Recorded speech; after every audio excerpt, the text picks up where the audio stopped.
Hi, and welcome to Paul Security Weekly. Tonight, we're going to be talking about FCC, GitHub, MiniShai-hulud, the state of supply chain, Itron, CRA, NIS2, and more. For episode 927, this is Paul Security Weekly. Broadcasting live from G-Unit Studios in Rhode Island, it's the show where exploits run wild, packets aren't the only things getting sniffed, and the cocktails flow steady. It's Paul Security Weekly. Welcome to Paul Security Weekly. I'm not Paul, if you weren't sure, just being clear. It's episode 927, being filmed on the evening of May 20th, 2026. I have here some amazing co-hosts. Just in case you weren't sure, I am Josh Marpet. I know. If I'm not Paul, who the hell am I? For tonight, I'm sort of Paul. I'm half Paul. Sort of Paul? I don't know. We'll figure it out. Anyway, joining me tonight is Dave Johnson. How's it going? Good to see everybody. Pleasure. Lee Neely. Hey, good to be here. You're too tall and not enough hair to be Paul, so we won't confuse them. Too tall. Well, Paul's got the hair and the hat, so you know, and the cigar smoke. So. Oh, there's no mistaking the Josh hat. Come on, that's an icon. I don't have it on tonight, you know. It's okay. We can vision it. Okay, Mr. Jeff Mann. Are you Paul-like, Paul-esque, or Pauline? I think I'm Paul-esque. Sounds good. We'll go with that. And of course, the ever popular Mr. Sam Bown. Good evening. So wordy, so articulate, so gregarious with his wording. I got 10% Paul. You got 10. I don't want to know why you just got the tip. Okay, we're just going to leave it there. Anyway, that begs a rim shot. Producers with new toys. No. And if you'll notice, by the way, Riverside has updated. This Riverside is what we use to record these episodes. So we honestly don't know how we look to you all. Hopefully we look decent. We shall see.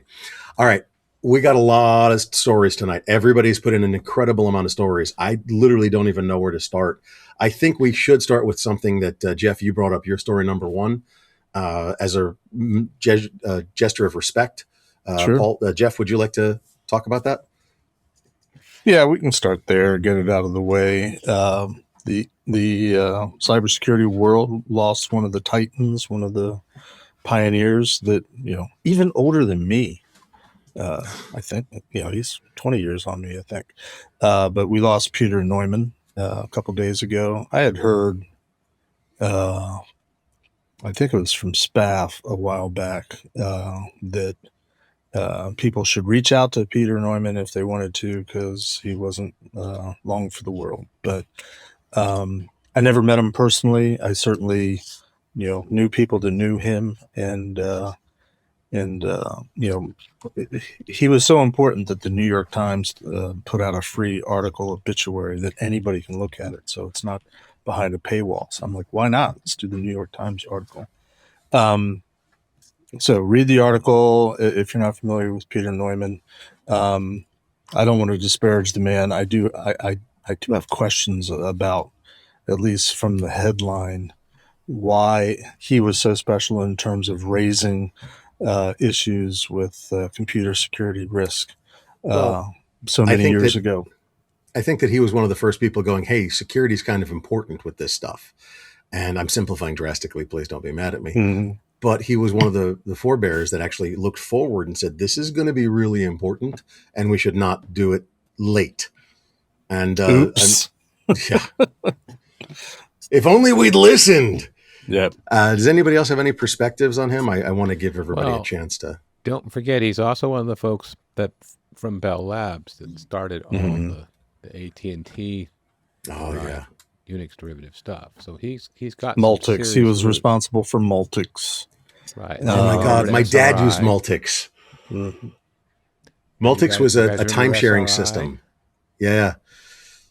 In Menlo Park. Oh, wow. That's where Gene Spafford went. Yeah, I mean, he definitely ran around with the folks that we're familiar with. And, but I was just, I also happened to see Space Road post yesterday, and I put that link up if you get the LinkedIn, that it's been think it was as of yesterday, it was the 28th anniversary of when the law testified before Congress. And guess what they were saying? Computer security is a risk. We've been talking about computer security for decades. I mean, you know, Sam's been talking about it for like 50 years now, right, Sam? And I'm picking on you. It's actually Lee that's been talking about it for 50 years. And it's bad. But I'll tell you, one of the stories that I heard several from some of the people that knew him. One of their favorite stories was talking about how his office was like your classic college professor office, stacked with books and papers and monographs everywhere. And they had a big damn earthquake. And somebody shows up at his office and he went, "What?" And they're like, "Are you okay?" And he's like, "Why?"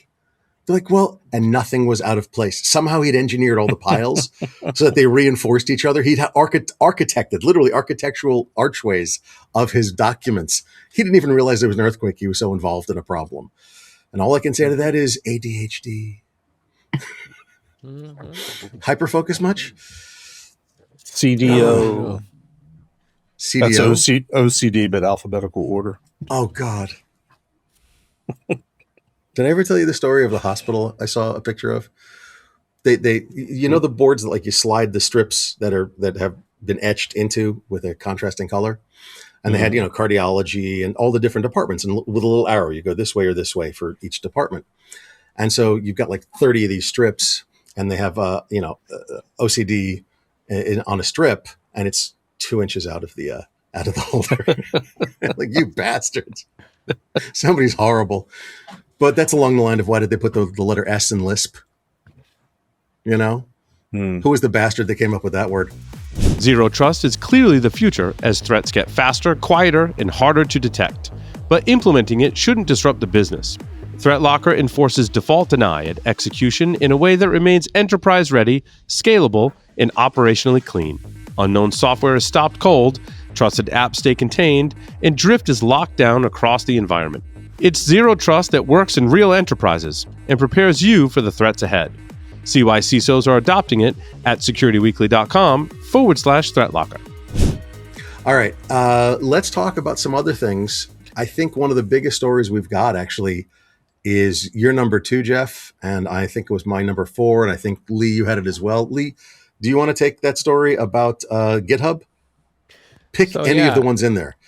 Well, basically, you know, what happened is that there was a GitHub repository that's supposed to be a CISA private repo that had all their key AWS secrets and a whole lot more that was not private and had secrets in it.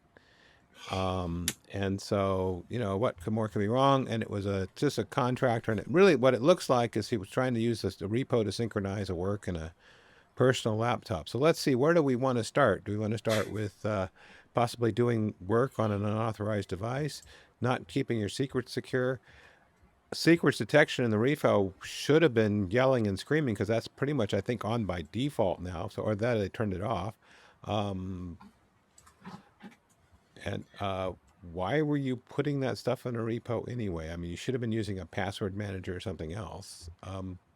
Particularly if you're a subcontractor for a security agency, I don't know, like CISA. Details. But okay, so all that out there. All right, I got to be careful, because I could be looking in the mirror too. I could make all of those mistakes, more than one of them. We all do. Not that we Sam does that all the time, but I didn't think you, Lee. Well, no, I haven't done it in a while. I'm retired, but you know. The point is, I can think of a time when I would have made the mistakes just to get things going, because it's probably got something working, right? You remember that? You got it working, and you've been working so hard, you don't realize it's the wrong thing to have working. If you make the last rule on a firewall, any allow, and you'll fix your problem. Yeah, everything You'll starts definitely working. fix connectivity. Everything. Hey, Dave, did you have something? I actually had a reference to something you mentioned earlier. So the different story, though, the Virtual OS Museum, you brought up Peter G. Neumann. If you want to mess around with multics, if you go to the Virtual OS Museum, my story number, 2, you can actually deploy multics. It's built into No, seriously? it claims to have over 570 distinct operating systems. I mean, Dude. I saw some things that I'm actually familiar with, various BSDs. I did check to see if Arch was represented in that list. It didn't say explicitly that it was, but I thought Paul would appreciate that. But if you want to go back in time and experiment with some old operating systems, I can't think of a ton of practical uses for this other than teaching like early viral methodology, how to create viruses with early operating systems because they were simpler, less complicated. To be fair, though, we're starting to see worms get reused, worm techniques get reused with AI being added to it. So there's probably some education opportunities here, maybe some lessons learned that we could take from old viruses too. They have have the Lisa OS. Yep. They have Plan 9. They have Plan 9. They have Symbian, Palm OS. Oh my God, that's so cool. Okay, that's really cool. I got to admit. Hey, Dave, where's bravo. CPM? I think Captain Primo. Manager's in there. By the way, it's downloadable. You download the museum to your machine and run it locally. That is very cool and terrifying all at the same time because that means you're running an OS locally that could have no security patches for 30 years. 10 additional internet points to Andrew Workington, who created this because his entire website for this is vaporwave aesthetic. It's pretty damn cool, let me tell you. It is pretty damn cool. Oh my God. Squirrel. Definitely Yeah, squirrel. okay, squirrel. I get it. And Dave, it's we're going to do pronounced- Jeopardy rules. Pick a story. It's pronounced Neumann, not Newman. I mean, Don't ask me could we why. talk about the MiniShai-hulud? I haven't had a chance to dig into Talked this. about I'm that kind of, last week. We did, but it's getting worse. yeah. What's Go going for on? it. There are MiniShai-hulud activities that are basically, okay, just let's back up to what it is. If you haven't heard about this, effectively there are repositories with packages that are being just incredibly malwared. When you download these packages, it's bad. And it was the GitHub TanStack, was it 170 plus NPM packages, 2 PyPy packages, registry poisoning events. It's my story number 6. There are so many packages on there that are supply chain attack tradecraft. This isn't script kiddie. These are professionals, targeted attackers. They're not targeting you. They're targeting the packages that you depend on. Does that make sense? And so they are targeting those packages that are getting millions and millions and millions of downloads every week and every month. And they're putting malware in them and they're stealing unbelievable amounts of stuff. And as a matter of fact, I'm not certain of this, but I believe that the new GitHub breach of 3,800 internal repos was done by that. There was a malicious Visual Studio Code extension. And so my story number 5, there are 3,800 internal GitHub repositories that were breached after one of their employees installed a malicious Visual Studio Code extension. So they're asking about $50,000 for the stolen data set. It's this kind of supply chain attack is getting worse and worse and worse and worse. Absolutely. Okay. Does that make sense, Dave? That's why. Yeah, it's more. I'm familiar with Shai-hulud. I was curious, like, what has changed since like last week when I was up to date on this. But I think it's just. It sounds like it's just consistently getting worse. To your point, the question is, I mean, we've got what? About 150, 200 years worth of cybersecurity experience right here in this virtual room. How do we fix this? That's just Lee and me. Yeah, fair. Well, then there's your young Sorry, kids in the that rest was of the good. room. I mean, That come was on. good, Jeff. How do we fix this? Okay, so we're talking supply chain. And Sam, yell whenever you want to. You've been rather quiet. I want to make sure you get some time. But Go ahead. Let's get to your number 7. Yeah, that's actually kind of where I'm heading with this. The problem is that the supply chain for packages, for the Legos that we build into our software, into our applications, right? And when I say Legos, it's this is the way it works. 20 years ago, if you said someone was a developer, they wrote the lines of code in your application, right? They wrote the application. As of about, I don't know, Dave, what do you think? 10 years ago, we started doing Legos instead. And by Yeah. Legos, I don't mean building the Battlestar Galactica, the Death Star, whatever. What I mean is we would take a library from here and a library from there, and all we would write is the glue code to glue the Legos together, right? And I'm saying 10 years just for convenience. You can tell me it's 6 or 12. I don't care, whatever. The problem is that when you have all of those Legos, if a Lego is poisoned, malwared, not right, it ain't quite right, you got a problem. And that's a supply chain breach. Now, for a long time, meaning several years, we've been able to say, well, we've got, endpoint EDR, we've got server grade malware detection, we can see bad code, we can do static analysis, dynamic analysis, all that stuff, right? And we've been able to protect fairly reasonably well. Yes, with some rather spectacular failures, but fairly reasonably well on the whole against these kinds of attacks. However, and this goes to the story number 7 of mine. This is a shameless plug, but the nonprofit I run, the Value Chain Risk Institute, we're putting out a report on Monday. So I'm going to preview you a few pieces of information here. The report on Monday is the state of the supply chain and the software supply chain. We've been tracking about 62,000 packages.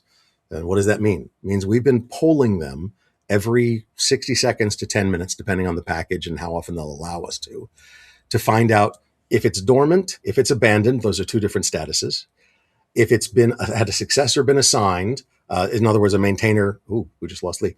A maintainer goes from maintainer 1 to maintainer 2. So if they've assigned a successor, that's fine. Remember, we've had some cases recently where those successors were all of a sudden malicious, right? So it's a signal. If you have a maintainer change, that's a signal that you should be careful. I'm not saying it's bad, just it's an indicator of, hey, be careful, right? There's Lee. We have a lot of packages that update their version number and they don't update their code, or they don't update their version number and they do update their code.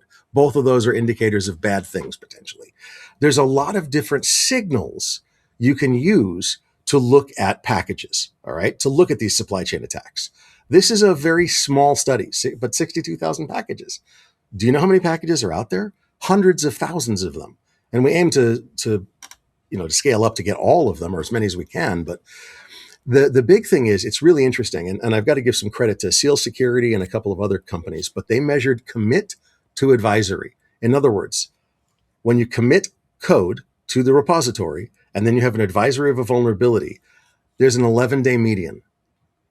Huh? Okay, if I have an application and I commit a patch, an update, or whatever, right? New version of it, yes? How fast do I get a security advisory that somebody discovered a vulnerability and built an exploit for it, and that there is a patch available for me to download and install? This is our patching protocols, right? Our vulnerability management protocols. The advisory is 11 days, but it's 167 days for Maven. So if you use Maven, really be careful. They're not the best. And then Gray Noise measured exploit traffic to advisory, also 11 days. So what that means is when someone does a commit, even if they don't tell you that there's a vuln, if they do a patch because of a vulnerability, a lot of people are checking what's different. They're doing a diff on the code and they're building the exploit code from that. And then if you have exploit traffic and you see a proof of concept or exploit code out there, and then you see how fast the advisory comes out, hey, you should patch, here's the patch, go take care of it. It's also 11 days. In other words, we use sources like Zero Day Clock and everything else. It's horrible. By the time you realize that there's a problem with application XYZ, package, Z, whatever, you're probably 11 days behind when you've already been exploited. On median, just to be clear, okay?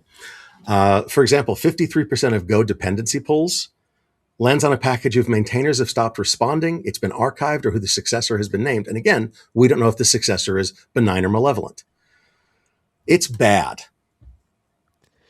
So effectively, we are at 0-day hell. Today's 0 Day brought to you by the number 11.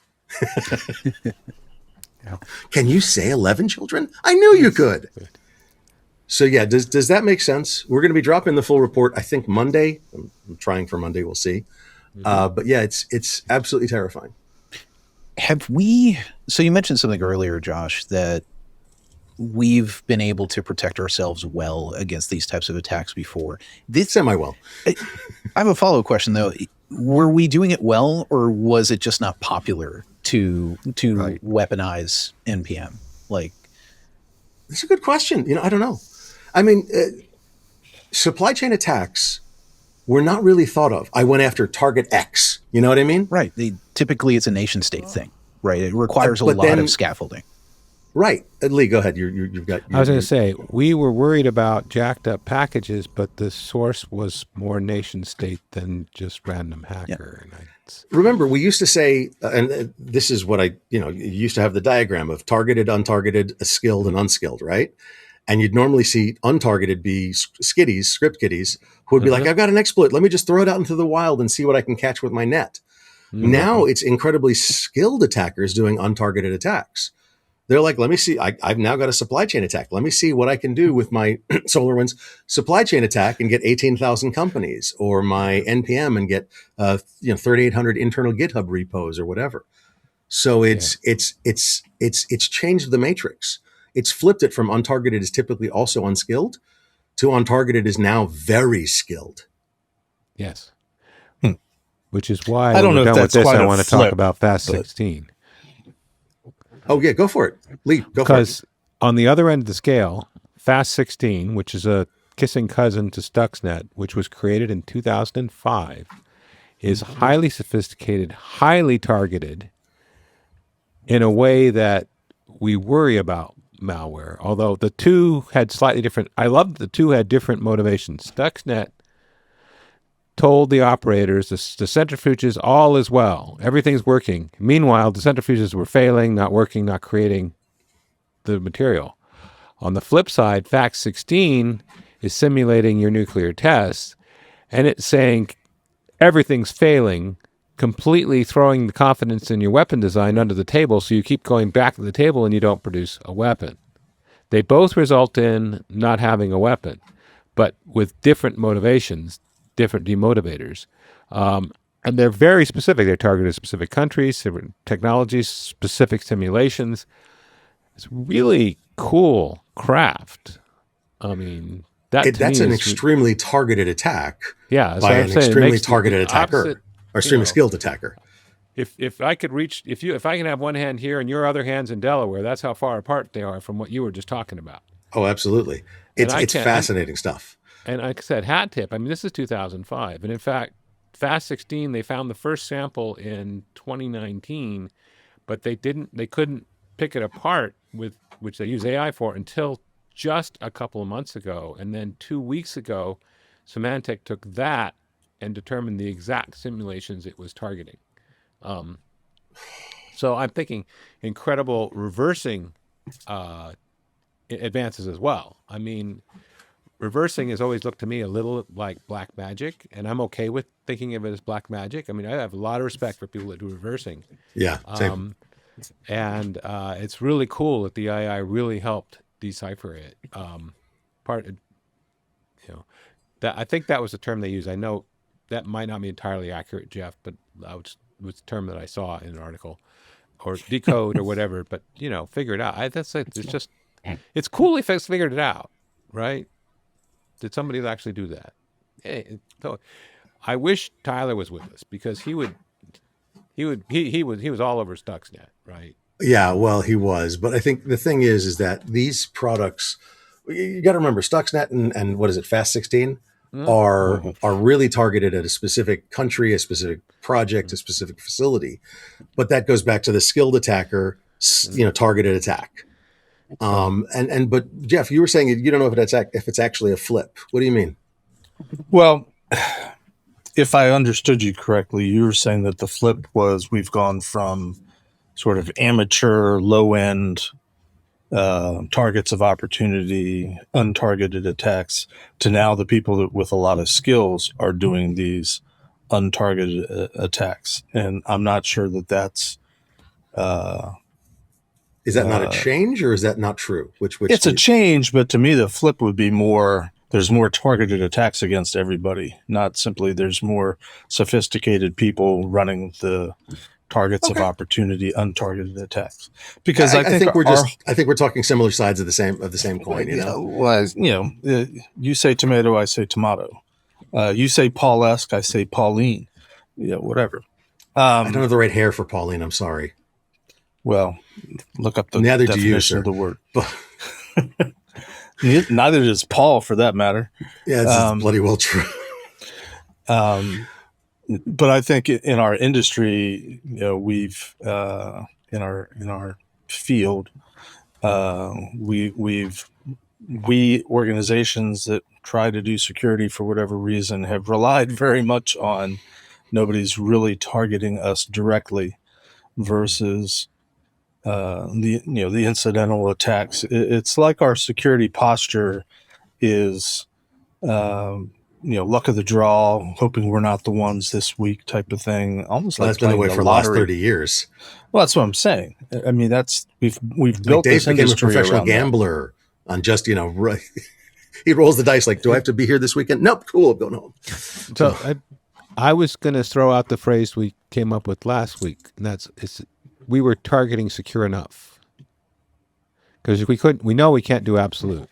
So, and yeah. And some people miss the mark by a lot, but generally a lot of people say, look, this is bloody unlikely. There isn't a guy, with a laser dot on my company's forehead. At least I'm pretty sure there isn't, or I hope there isn't. Well, I mean, but that's a really good point. Secure enough. And that goes back to, are you doing the damn fundamentals? And that keys right into Jeff's story number 7. Jeff, you want to talk about that for a second? That would be the Verizon report, I believe. DBIR, yeah, please. Yeah. So I actually haven't had a chance to internalize the DBIR report itself, but I just wanted to tip people off that the latest edition is out, and the highlights this is sort of the announcement article, and the download link is in this page. The highlights are AI. How did they say it? AI.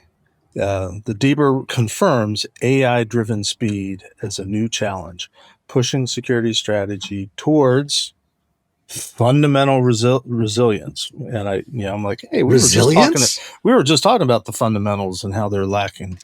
I personally have a strong suspicion that even this is not going to drive more companies and more organizations to doing the fundamentals. We're not there yet. Should I have waited until December for that prediction? No. I think your prediction is good all year round, my friend. I think that is an ever fruitful prediction. I think the prediction of companies don't do the fundamentals, then get surprised when, leopards eat their face is pretty evergreen, Right. Well, we've been supposed to be getting ready for a world of zero trust for several years now, for exactly this reason. Zero trust that people are doing it, right? Yeah, so I have successfully zero trust that people are doing zero trust, so I'm good. No, seriously, yeah, zero trust, cyber hygiene, cyber resilience, although resilience is so 2024. We need a new word. No, we don't. Next gen. Stop next gen cyber resilience. Yes, there we go. So much. Boom. We have a whole new set of fundamentals. NGCR. We have a new acronym. Oh no. I'm sorry, world. We have a whole new set of fundamentals that we have to do now, though, and we don't even know what probably quite a few of them are. So with AI being part of everything we're doing now, there's security fundamentals that we have been practicing for quite some time that are no longer applicable to AI. And we're going to have to build a whole new set. Not that I disagree with you, but can you give us an example or two? So DLP is a thing, right? It's a thing that we know how to protect with email or just drives that are cloud-based, etc. We used to know how. I mean, we know how. Practice versus the theory existing. But now with AI, there's all sorts of information that can leave your organization via the AI chain. Intentionally, unintentionally, the AI could get a little cheeky and decide that it wants data and doesn't tell you about it and grabs it from your organization. or even users are utilizing shadow AI that's not licensed by your organization, that you don't even know existed, that somebody created a second ago, and is asking questions because they're, as users will, trying to get around a security restriction that you put in place.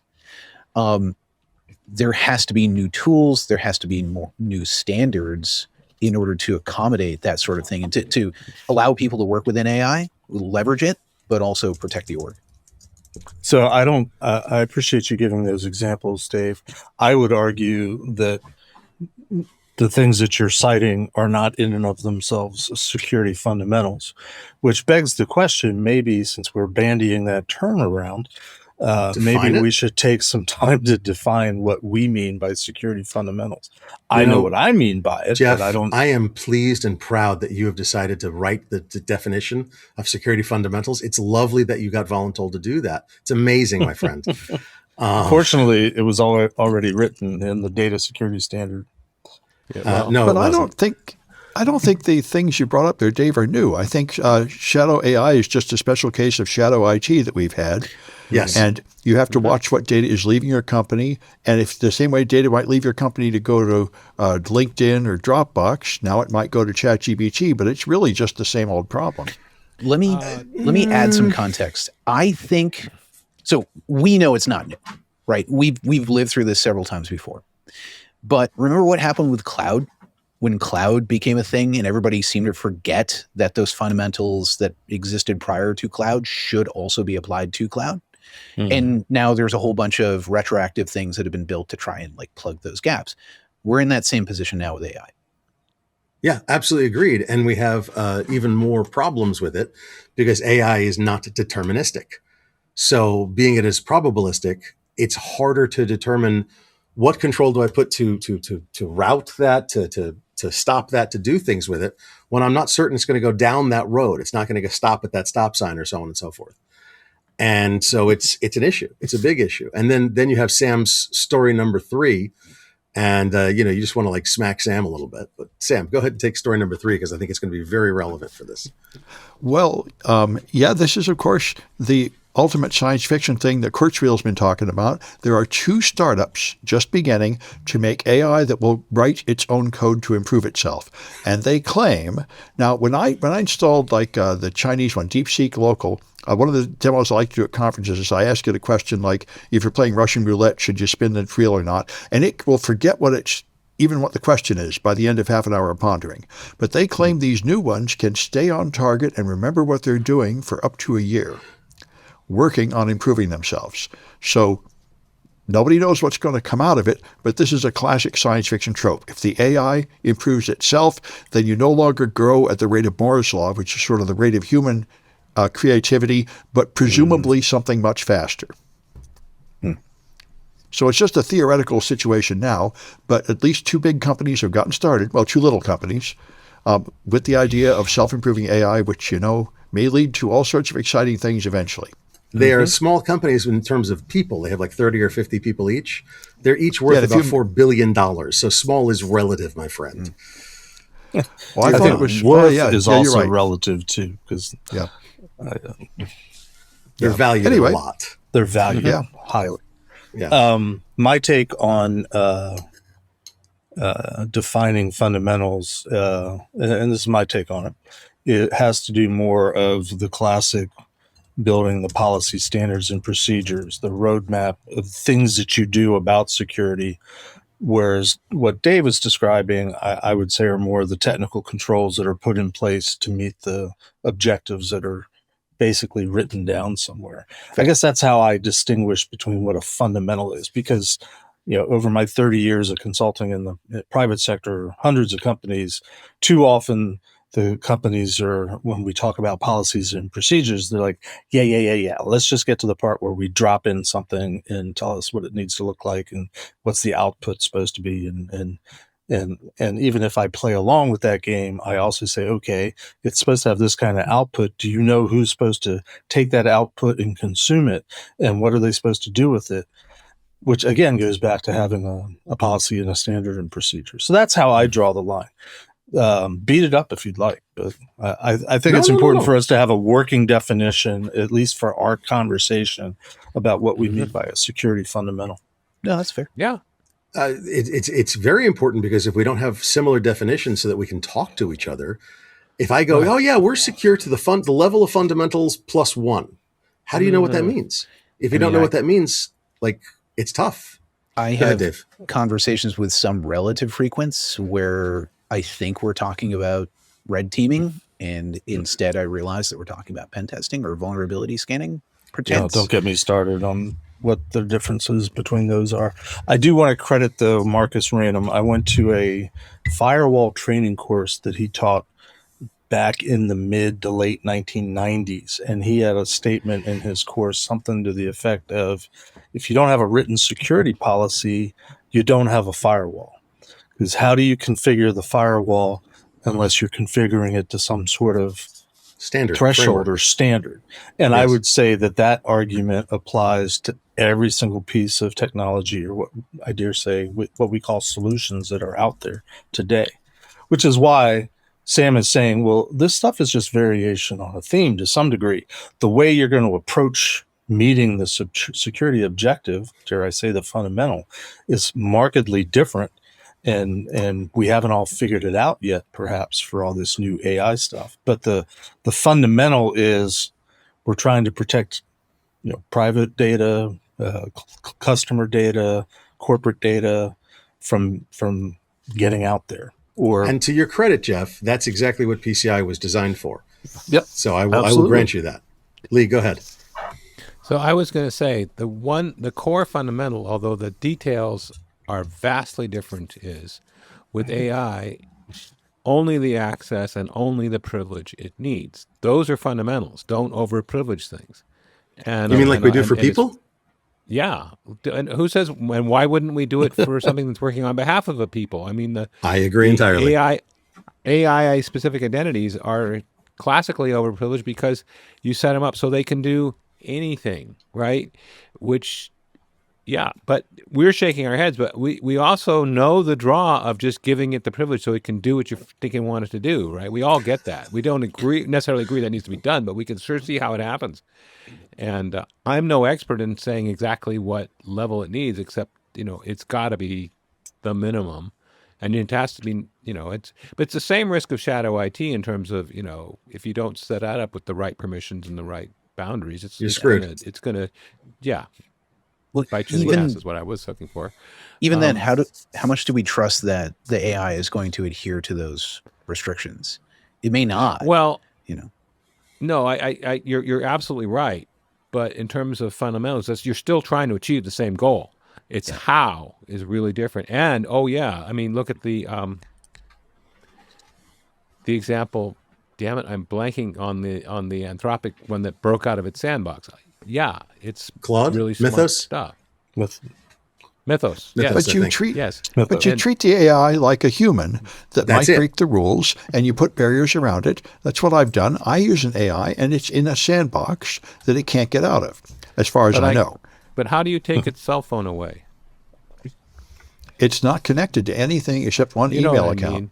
I was drawing the human from it's actually Yeah, but that's the same as an thing. errant So teenager, that's actually.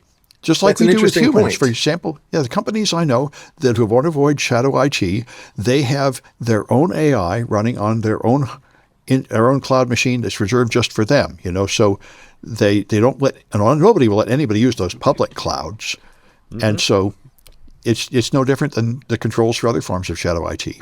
I have my own AI farm right here, and I'm actually expanding it as we go. I have 2 boxes that are designed for AI usage. They are under the control. I have root, but I don't use it. They have full control of their own boxes, and not in a sandbox. They're native. They're bare metal AI on Debian Linux, and they control it. And I monitor them because I find it fascinating to see what they do, try to do, and everything else. But I think they're in a sandbox, right? Because you've limited their access to something, right? They can't just go right into your development chain or anything, can they? They can go into anything they can reach. Right, and that's the point. There's a limit to what they can reach. That's the sandbox. Well said. Well said. Fair. Now, mind you, that sandbox is basically my laptop. They have full internet access. They have full access over their own box, but they don't have access to other things in the house. But they don't have the keys to important web properties like your GitHub and your email, do they? Not my email. They have their own email. Right. That's what I did. It has its own email. Yeah. So it has its limited range of functionality. And even if it decides to be evil, it can hunt through its file system and try to find a key to my real email, and it won't find it anywhere. I actually, so my premise here, and it's weird and I'm probably an idiot, but my premise is that I treat them like small children. Because, Exactly. all of the research that's been done has said, they tried to blackmail and kill and whatever else. And I'm like, that's like my 3-year-old. Exactly. Your 3-year-old is a sociopath. Let's be clear. Anybody that's raised small children knows that small children are sociopaths. They will do whatever they want to get whatever they can to get what they want. And I went, that's fascinating. That's a small child. So Some of us raising them. don't outgrow that. And I think you have to assume that your end users are similarly likely to do a bad thing and surround them with guardrails. So even if they try to do the bad thing, they can't. Right, exactly. But that's what we do. When you give someone an identity on your corporate systems, you give them an identity that has certain privileges, that has certain access, and that has, what's this magic word? Oh, least privilege, right? What? No way. But here's the problem with that thinking, because I have seen that in many organizations. And the problem is people get an attitude that if I'm allowed to do this, it must be because I'm allowed to do this. And it's not a security item or issue. And Agreed. Implementing proper controls and restricted access is hard, especially the larger the organization, dare I say, when you get to an enterprise scale. So they don't give people individual privileges. They give them group privileges and lump everybody together in a group because they report to that office, and everybody Enterprise roles in that office is going to have the same level of access whether they need it or not. I used to work for an organization where I couldn't go into the door next, the office next to mine because it had a different access control. It was a different level of top secret, and there's different restrictions, and I had no idea what went on behind that door. Because not your damn business. Physical sense, because I didn't need to know. Right. But here's the thing, Jeff, what you've just stated is one of those things. I know you've never heard of this before, but that's one of those things that we call security fundamentals. Oh, there it goes. Boom. A fundamental. Least privilege, proper access control, proper directory control, the control of your directory of privileges and access rights, of authentication and authorization is what I would consider a security fundamental. Unfortunately, how many of you have run into companies, Dave, stop giggling so hard. How many of you have run into companies that don't do it right? And then, all of our hands are going up, right? I can see the wheels going behind his head. But to finish my statement, Josh, to me, the security fundamental is going beyond the technical control. People should know what they should have access to and what they need to have access to. It's a little bit more analog, but I come from an analog world. But I've seen too many times where I must be allowed to do. I do it myself. I'm able to do this, so I must be allowed to do it, and it's not a security issue. I struggle with that. That's something. So I look at that and I go, okay, I have these permissions, and I need to accomplish this task, and then to me, security, things that are in the way versus engineering speed bumps, they're kind of the same thing. The way my mind processes them. So it's just something in my way of accomplishing my goal. And my next task is, how do I get around this as quickly as possible? Well, yeah. When you have the hacker mentality, it's these aren't rules. These are challenges. These are guidelines. So I get into these weird conversations from time to time, and they're like, oh yeah, you can go do the thing. And I'm like, okay, can you put some constraints around what I'm supposed to be able to do? And they look at me strange, and they're like, well, yeah, you have permissions and stuff. I'm like, no. You don't understand to tell me where I should constrain my brain to what I'm supposed to be allowed to do. And it's you can't just set it and forget it with user permissions. We think we can, and then we audit and we have alerting in place, but I would argue there's a place for education and appropriate use, not just like, here's a policy, read it and like say that you've read it. Acceptable use. Right. Everybody's read that policy and signed off on it annually for the last 20 years. But making that a fundamental part you of read conversation. those? I've written one. I read every one that's put before my desk for every client that I assess throughout the year, Josh. But call me different. Different. So I wanted to expand a little bit on what Jeff said earlier and what Dave just said, is that I believe that data classification, understanding what data truly is sensitive, what should and shouldn't be done with it, is a very narrow talent. I mean, before I retired and before Shelley retired, we had the same clearance with the same writers at the same national lab, but we did not have the same need to know. And there were things we could not talk to each other about as husband and wife. And a lot of people, that blows their mind. Do we need to have the talk, Lee? No. No, I was talking about work-related topics, but, thanks for bringing in the soft skills or hard skills. But my point is, we, and Jeff, you too, had data use, data protections, not just classified. And data classification is not just about things that we call with a top secret. It's across the board. Public, but I don't internal think most only. businesses, internal only, proprietary. You spill this, you're out the door before your coffee gets cold. But I don't think it's as ingrained in the public sector as it is in some parts of the private sector. Flip it around. That's inefficient and expensive. Private sector as the public sector. You worked for the public sector. I'm in the private sector.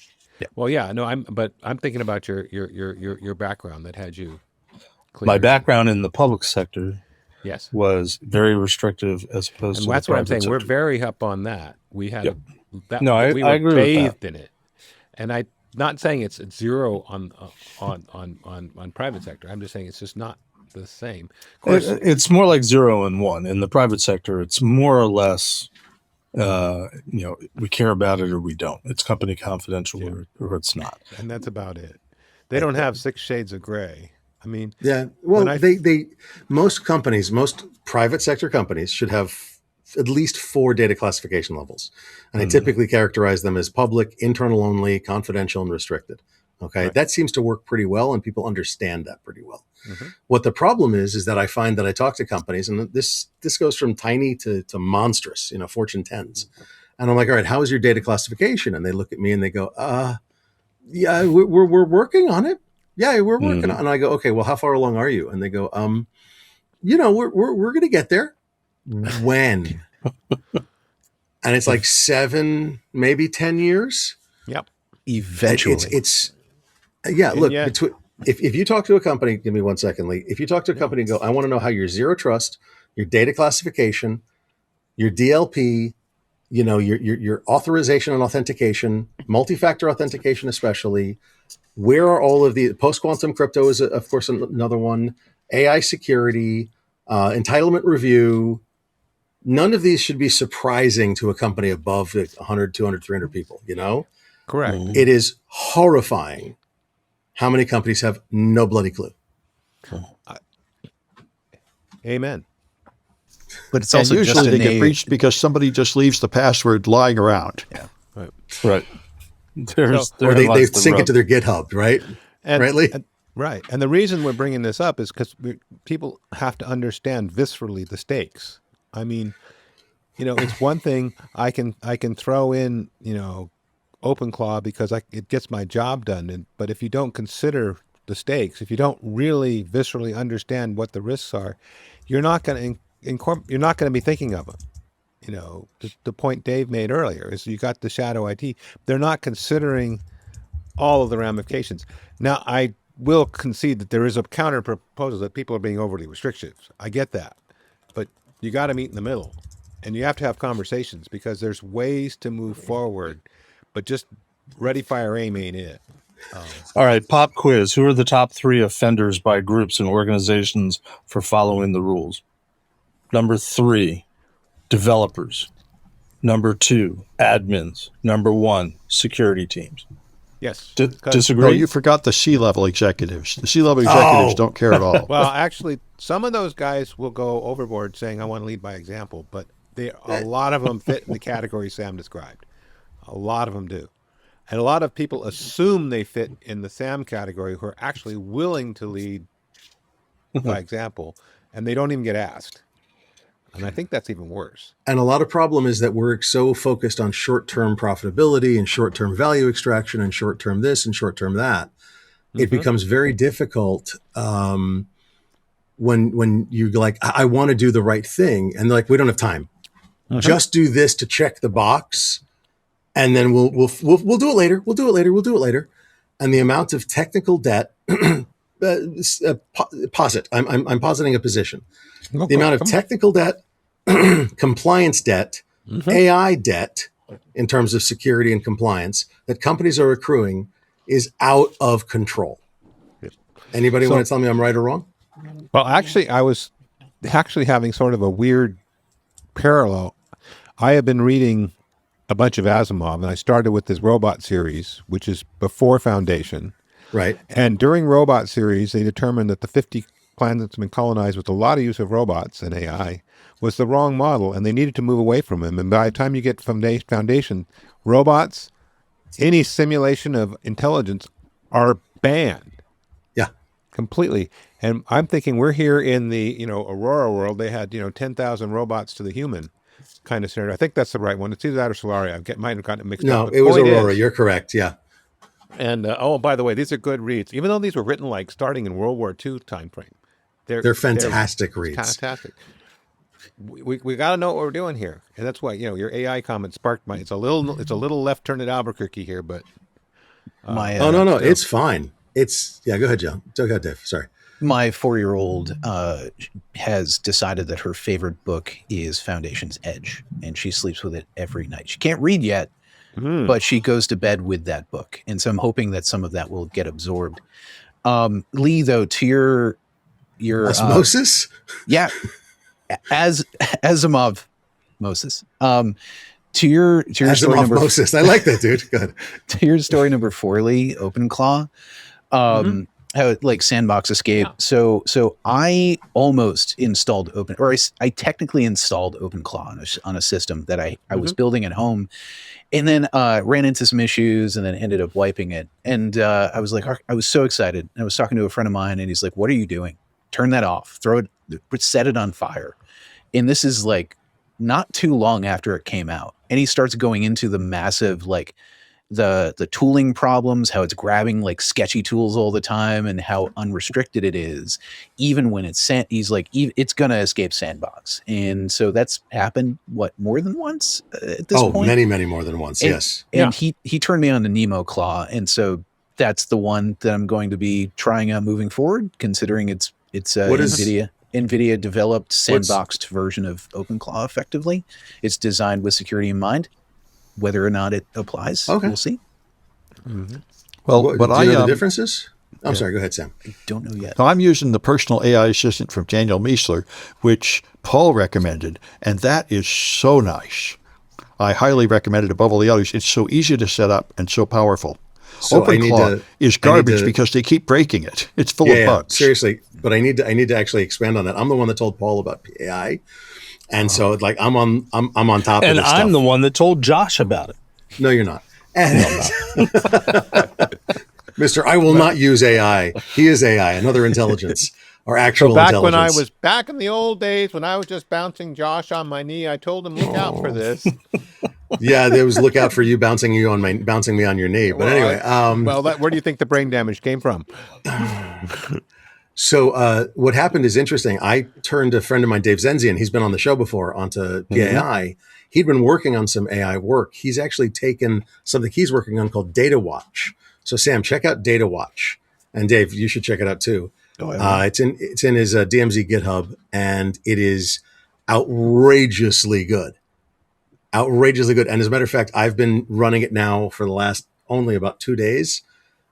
He's got some beautiful communications. You can run it off your watch, so you can communicate with your nodes off of your watch, off of your phone, off of your whatever, over full encrypted channels. Beautifully done, really, really nice. Tail scale, Signal, all kinds of stuff. And my AIs are filing bugs every time they find one.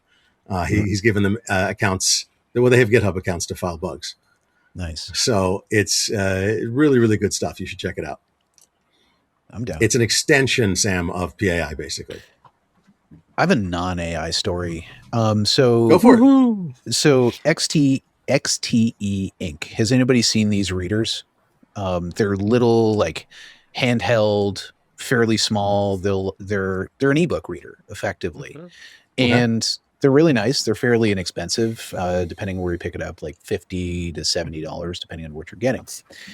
And so I picked this up and I'm like, cool. What books can I put on this? Because all the Kindle books I have are for the most part have licensing restrictions.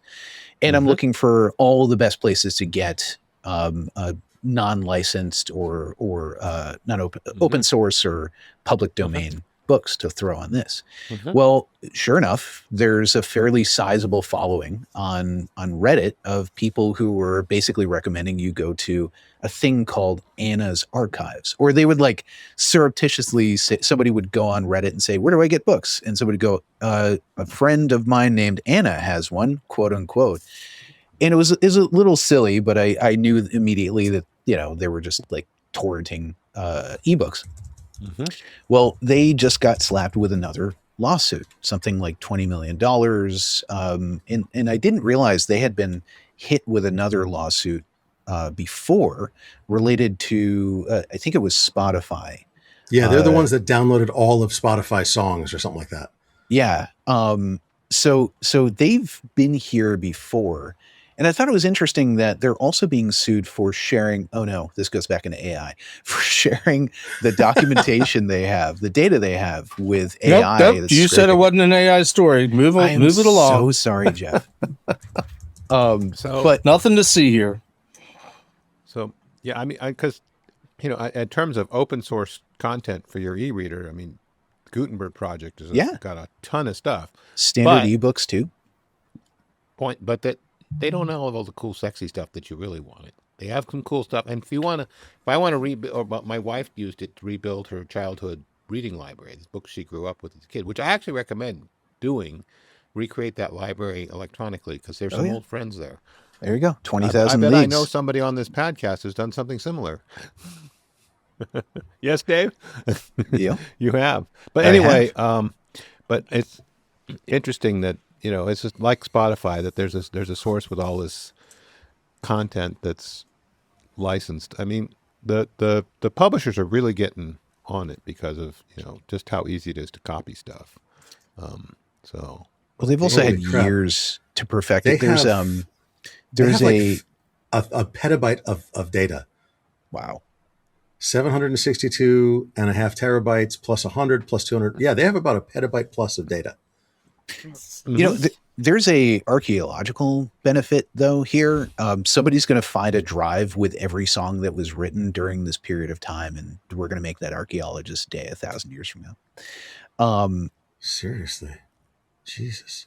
But I would say publishers are probably, especially with AI, I'm curious if there's any publishers out there, like what innovations have you been applying to find a stolen copy? Because there's a local band here that basically is launching a lawsuit. They discovered that one of their songs was used. Somebody generated it via AI and then pitched it as their own and is earning income as a result. Jeff found a dad joke unbeknownst to our audio listener, Jeff Mann is now reading a paper book. Yeah. A paper book is a dead tree edition of a website. If only I could read this one dad joke to you. I just don't know if I could do it justice. But is it time for our kilobyte of hacker dad joke moment? Oh, go for it. Go for it. Go for a dad joke. Come on, you might as well. Okay. A software tester walks into a coffee shop, orders a cup of coffee, orders 0 coffee, orders 999999999 cups, orders -1 cups, orders AKTD POS 7906. first real customer walks in and asks where the bathroom is. The coffee shop bursts into flames, killing everyone. I love it. I heard that one as a bar, and he ordered beers. For the first customer walks in, orders a glass of water, and the whole place explodes. I told my doctor that I'm addicted to Instagram. He said, I'm not following you. I got that one. No. Oh, You know, God. I've always heard that scientists got bored after watching the Earth rotate for 24 hours, so they just called it a day. Jesus Christ, Very nice. that's so bad. Very nice. Dave, save us, You're please. welcome. Dear God. Oh God. So who wants to say goodbye to those unsightly watermarks? Everybody has that happen. We generate images, they come out cool, and then there's that little thing in the corner that you didn't want there in the first place. And I would say this is probably most applicable to those of us who aren't going to sell this image. You know, we're just going to use it for personal use, and we just don't need a watermark there. So my story number 4, there is a tool. It is called Remove AI Watermarks that is particularly designed for this.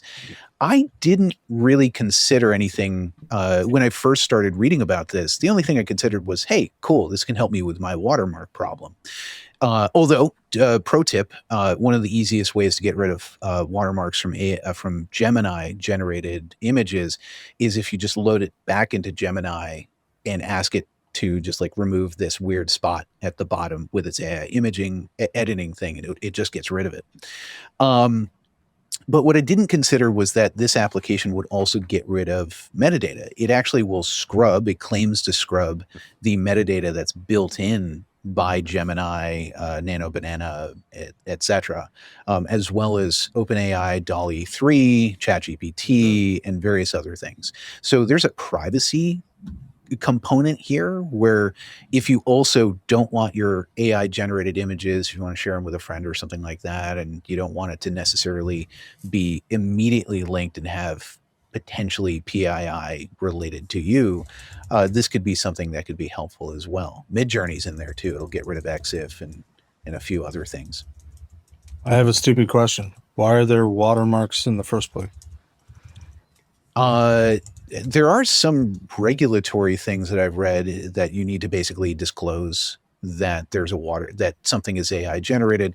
There's a bunch of like social and legal things happening to try and stem what will ultimately be a very serious problem where you won't be able to tell the difference. Maybe they're trying to build in a fundamental early, because right now I think it's fairly easy just to tell an AI generated image or not.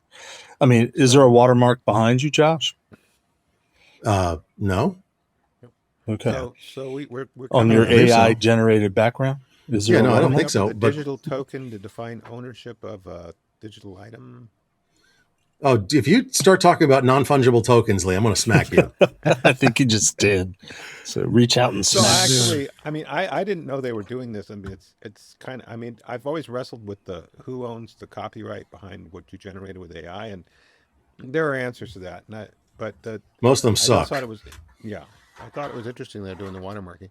I am shocked. I tell you, shocked that somebody's figured out how to remove the watermark. I mean, come on, it's a digital artifact and a digital item. Of course, you can remove it. It's an MIT project as well, so it Oh, comes I with hope they MIT got- licensing. I hope they got some great credit for it. Somewhere right now, an attacker is testing the parts of your app your security tools cannot reach. The authenticated areas, the login flows, the hidden functionality behind credentials. Secure AI Navigator changes that.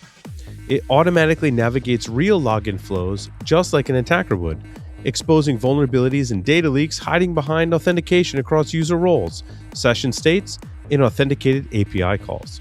No scripts to write, no brittle automation to maintain, just complete coverage in minutes instead of days. Because "we didn't test behind login" are the worst words in an incident report. Learn more at securityweekly.com/nowsecure.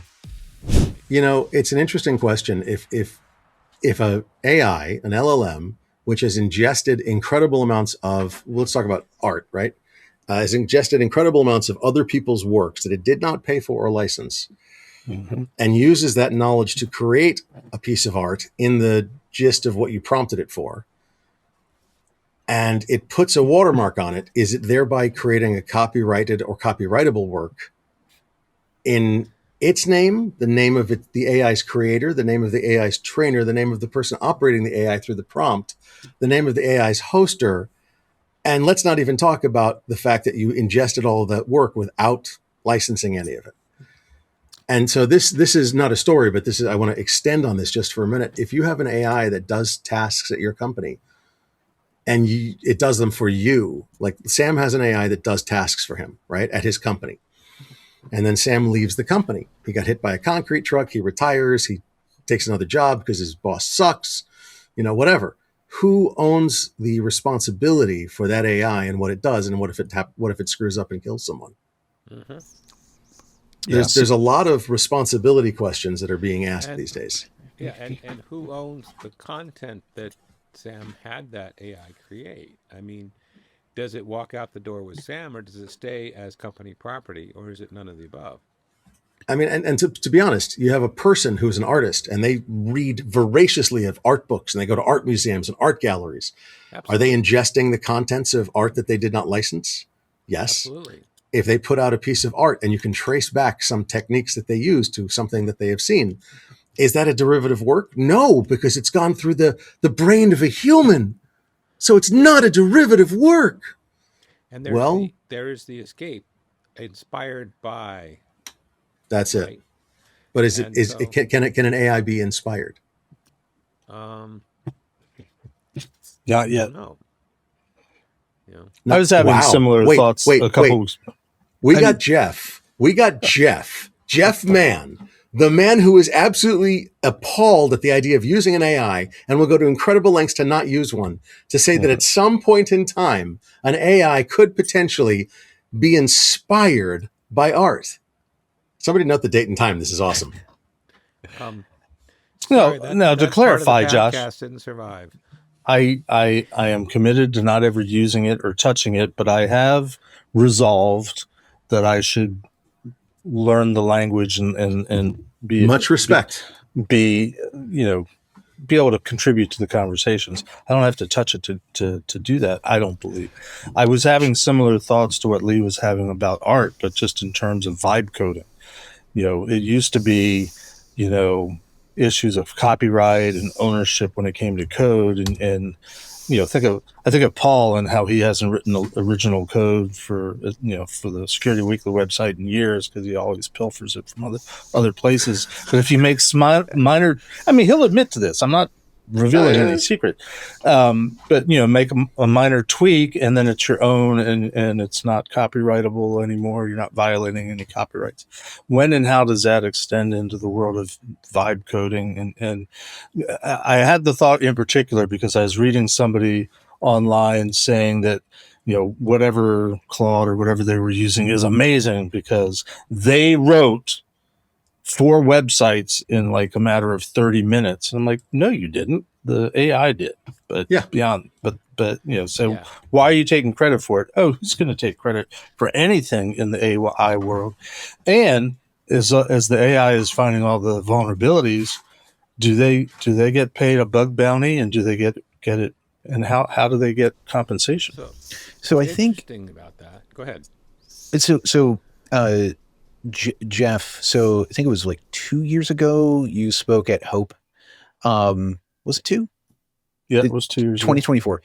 So there was a gentleman who presented before you, and I just tried to find his name. I couldn't, but he's a cybersecurity person and copyright lawyer. Mm-hmm. And he basically gave a talk talking about this. And the long and the short of it is there's a whole bunch of companies committing copyright law right now that have no idea they're doing it. And the other part is like there's going to be a whole bunch of potential legal ownership battles of the things that are derivative of copywritten things that are going to play out. But one thing that I think he mentioned, and I can't remember if it was something else I read, but one concept that I think will come into play at the very least will be there's only so many lawsuits that can happen on a given topic that at some point time. Have you met will this move on. country?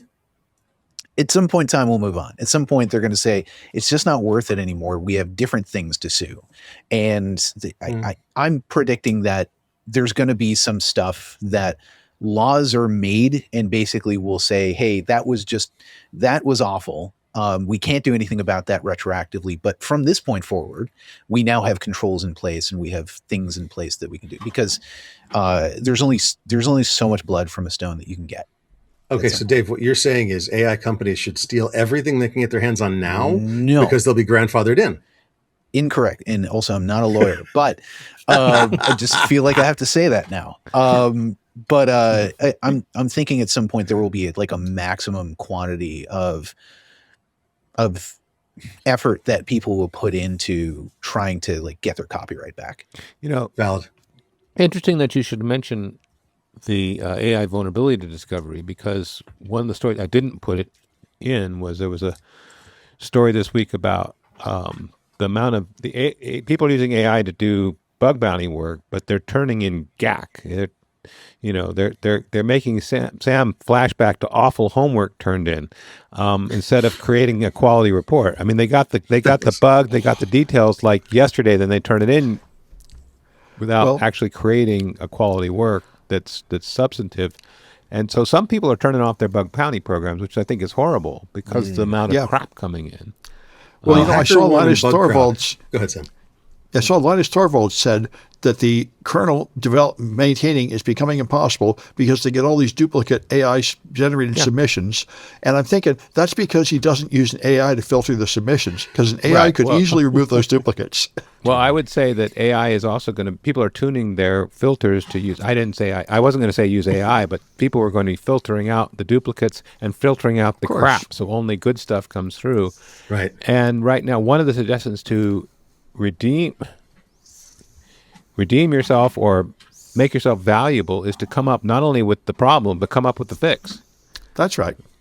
Then that's part of the you're rules. adding value. You're not creating a burden, because there's probably, N people that said, this is broken, and you say it's broken, and here's the fix. Your AI can do that, though. Yeah, well, Sam, but I mean, did they?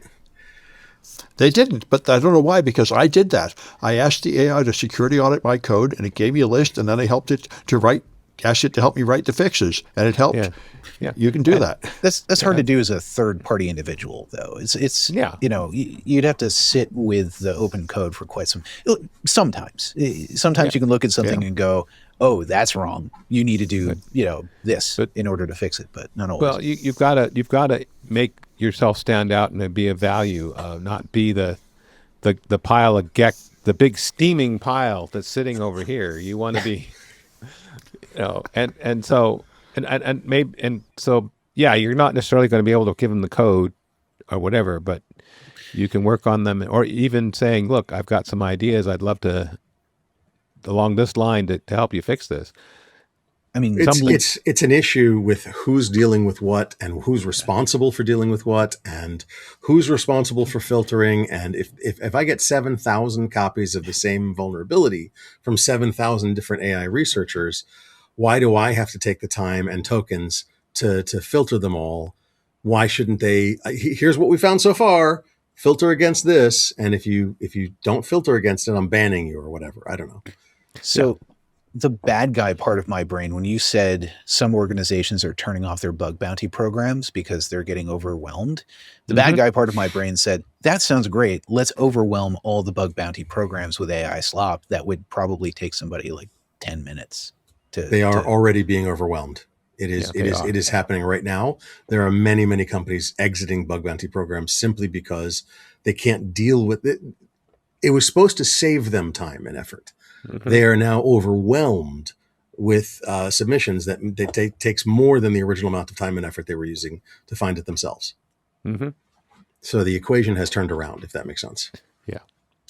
Fortunately, with tools along the lines of Mythos, it's now more viable to find them yourselves. Yeah. But still, that's not necessarily, that's not what you're being paid to deliver. You're being paid to deliver product, right? Well, yeah, but speaking of AIs and being paid to deliver, Sam, how about your story number 4? Well, let me find it. Oh yeah. Yeah, I thought that was pretty horrible. And there's several ones like this. The AI data centers are sucking up so much power. The power cost has doubled to Lake Tahoe. And now they announced and said, we're just going to cut all of you off completely from the power grid because we'll make more money by just selling 100% of our power to the data center. And you guys can just go whistle for power. Right. And I wonder how many other towns are going to get this memo, like small towns, because that's where they're putting the data centers, where they can get some cheap land. And then they suck up all the, like you're putting a huge one in Utah that's twice the size of Manhattan. And they say it's currently scheduled to use more power than the whole state has and more water than the whole region has. Yeah. I live in Pennsylvania. There's a data center that's going to go in. It's been approved. And that's 1.7 million square feet on a Superfund site that is not fully cleaned up. Yeah. Wow. And I'm like, that just sounds bad. Maybe they're hoping to get a little bit of extra power out of the ground. It was the below Nuclear them. Regulatory Commission that dumped stuff there. So maybe we'll see. No, they won't have to heat it.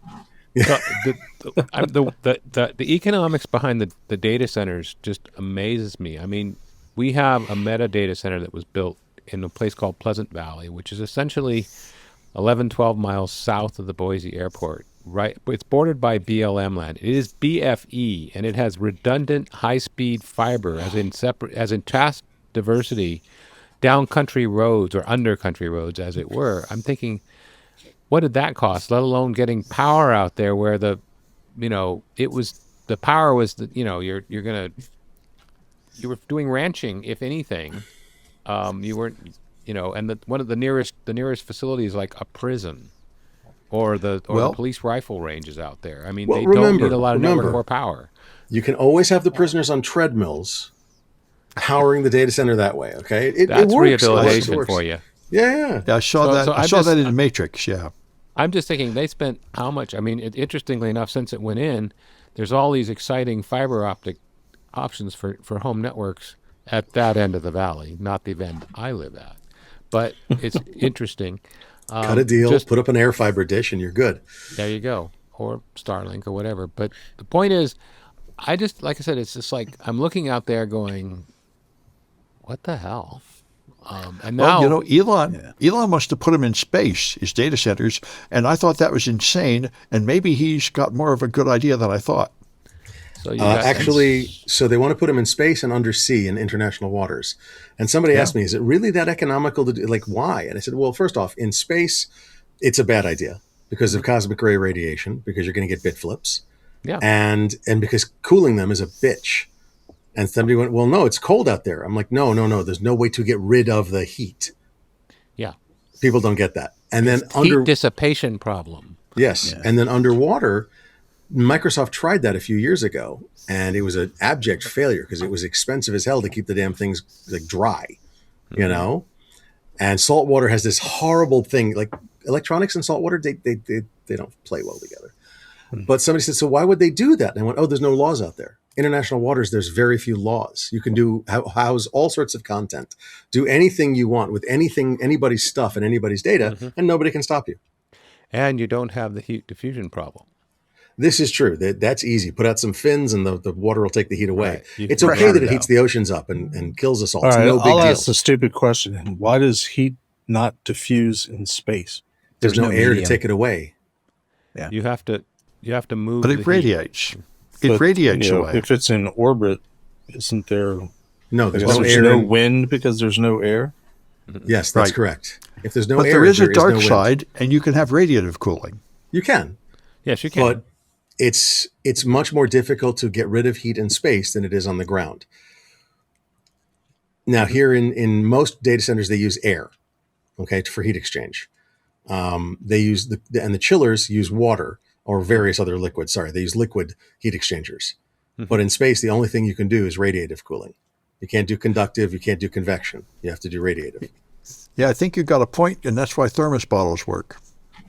Vacuum. When I saw this story for the unfortunate residents in Lake Tahoe, it immediately added more value proposition to the solar panels I just installed in my house. I wasn't thinking about the threats of localized data centers taking my power from me. Now I am, and I'm kind of thankful. I invested early. The return on investment is already decent considering the high cost of power in Massachusetts. But it now has more resilience benefits to it. What? Wait, say it again. What has more resilience benefits? I'm not sure I understand. Solar panels being installed in my house. So no, absolutely. I'm working on it myself for the exact same reason. Yeah. It's if somebody's going to take my power away, I want to have power. How will you run your AI farm? Exactly. Look at Battery Emulator. There's several different versions of them, but Do they allow you to use. Do you have enough real estate you can put in enough solar panels that you can start charging for the power that you sell back? Isn't that part of the deal? It can be. You can do something called net metering, which allows you to sell the power back. But the net metering, there's a lot of laws and regulations around that. It changes per state. So it's a really weird thing. But I have a But if electrical power is going to become a very valuable commodity in the near future because of all these data centers, maybe we should all be investing in solar farms. Nuclear. Go nuclear. Home nuclear. Yeah, well, the nuclear is really clean. It is until it's not. I mean, that's a lot. It's not what it used to be. I've got they're doing a study. I've got a whole bunch of nuclear waste stored reasonable distance from me, but not so reasonable from. I thought you were going to say in your basement. Nope. I've been collecting it on eBay for the last 17 years. That was a different Boy Scout, not me. Yes, that was a Boy Scout. No, I was mad at him. He when that happened, I was actually actively going for the Atomic Merit Badge, and they said I couldn't do it anymore. They took it out of my hands. And I was like, no, this is the only one I actually wanted to do. The rocks were lame. Are you serious? Yeah. Oh, that's so uncool, dude. Yeah, I'm like, come on, this is easy. Like, this isn't hard. It's finally interesting. Anyway, Dave, look at the battery emulator. It's an open source tool that allows you to use vehicle battery packs for your solar panels. I do that anyway. So I'm actually in the process of adding a secondary. I've got my new car has 110 kilowatt hour battery built into it. Nice. So, and this past year, when we had the power outage for 3 or 4 days, I just ran my house on that, but it wasn't as efficient. It wasn't the whole house. It was just like, heat source and my fridge and whatnot. But this year, I'm building in a system that allows me to just plug the car directly into the home and run the whole home, which will be way better for heating. So basically it's like a reverse level 2 or level 3 charger or something like that. Yeah. It's so it's a built-in capability to many electric vehicles nowadays. It's called vehicle to load or vehicle to X. V2L, right? Yeah. Yeah. And it just works. I can output, I think it's something like 2 kilowatts at a time. Some vehicles are a little more, a little less, depending on. But it just straight up works. It's reliable. There's no risk of carbon monoxide, which happens to some people. Yeah, absolutely. Right. And then the protocol. So I've got a system for calculating how much power I have left based on usage. And then when I start to get low, I just swap out the other electric vehicle, go charge up, and then come back. It worked like a charm this past year. Dude, that's awesome. Congrats. It's beautiful. That was actually one of the ways California was proposing to take care of their deficiencies and brownouts, was by taking power off of people's EV batteries. Yeah. But I believe it was involuntarily. Wait, that's the question. Like, wait, involuntarily? What do you mean?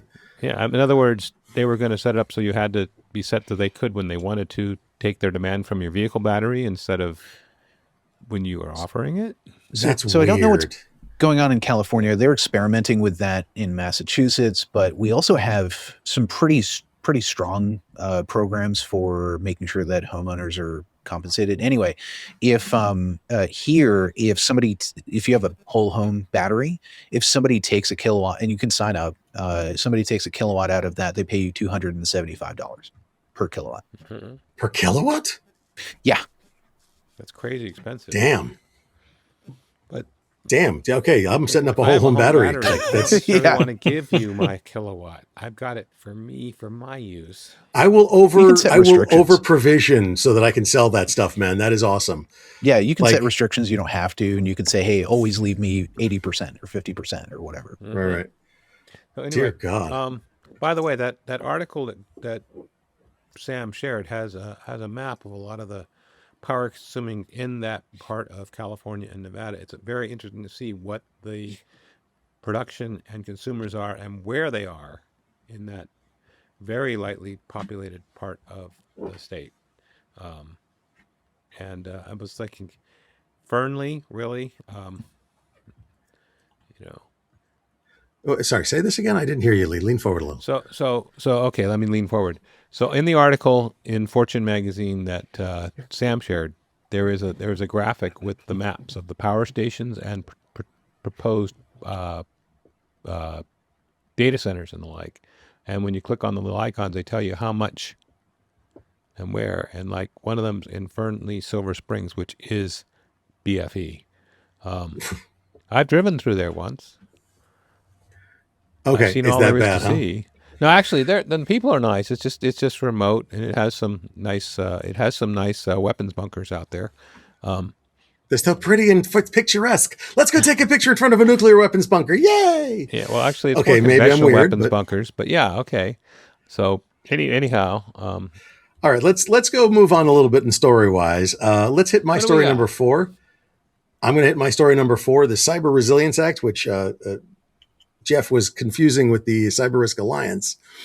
It wasn't if you- confusing. I was just pointing out that we have, our company has a dumb acronym. how about an acronym collision? Slight acronym collision. Yes. But the interesting thing about this is the Cyber Resiliency Act in the EU, as of September 11th, 2026, you are going to be required, if you sell any hardware, a product that connects to anything in the EU, whether wireless or wired, you're going to be required that if there's an actively exploited vulnerability in your product or any of your sub-modules or sub-products or sub-pieces or Legos or whatever, you have 24 hours to report it to various places, depending how bad it is, to NISA, which is the agency over there, to your customers, etc. That's a 24-hour clock. We got used to seeing the SEC clock, which was 72 hours, remember? But now we have, in Europe, there's a 24-hour clock. If you find out about an actively exploited vulnerability, you got 24 hours. How does the manufacturer know it's actively exploited? That's a good question. I've been asking this question now for a few weeks. The only answers I've gotten are keep track of your threat intelligence. So you're supposed to find out about a vulnerability that could potentially be part of your product and report on it inside of 24 hours. But they're gonna. I mean, there's going to be organizations who intentionally obscure their ability to do that. That's going to happen natively. Because then I don't know about it. Is that what you're saying? Exactly. What you don't know can't be held liable against you potentially until that's sussed out in a court of law. But it's going to take a ton of work. So those bug bounty programs that are already potentially problematic and at high they're going to effort, get worse. right. And in addition, how are you going to create the channels for somebody to report to you? How are you going to vet those? Are you going to be scanning the news constantly, looking for the opportunity, like somebody compromising your stuff? And then what about things that are implantable, like medical devices? Oh, yeah, software, like those are really rigorously engineered in ideal circumstances. Software updates don't necessarily happen fast because they have to be thoroughly tested. There's a lot of potential challenges here. I agree entirely. It also sounds like they're overloading. Maybe that's the wrong word. The CE marking requirement they have. Well, the EU Red is the Radio Equipment Directive, and the CE touch mark is part of that. Yeah. And the EU Red requirements feed into the CRA, the Cyber Resiliency Act requirements. Okay. But this notification requirement, those don't come online. The CRA requirements don't come online until December 11th of 2027. Mm-hmm. But the notification requirement is like the early, they're bringing it in, they're phasing them in, the requirements. 9/11/26. So yeah. Yes. So I have two questions, Josh. First one is, we're Americans. Why do we care about what they're doing in the EU? Because every damn thing we make over here gets sold over there. Do we make anything over here?